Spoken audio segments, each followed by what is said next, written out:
પણ આપણે જે મળ સેડ્યા હોય છે એ મળના હિસાબે આપણામાં ફેરફાર થતો નથી.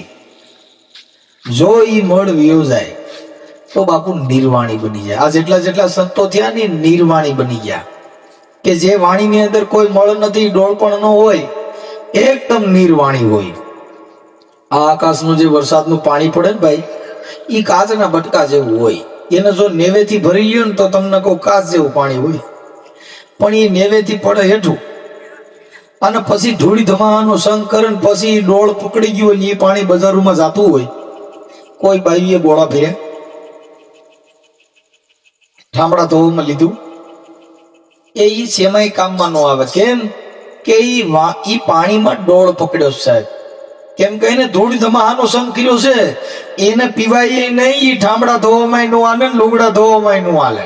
હવે એના ગણ આલ્યાવો તો ગાળે નીર નો થાય ભાઈ. જો એને નીર કરવું હોય તો બાપુ જ્યાં ઊંડાણ વાળી જગ્યા હોય ત્યાં ઈ પાણી દોડવાનું બધું વેગ મોટી જાય ને પછી સ્થિર થઈ જાય. સ્થિર થઈ જાય ને પછી એનો ડોળ બેહી જાય.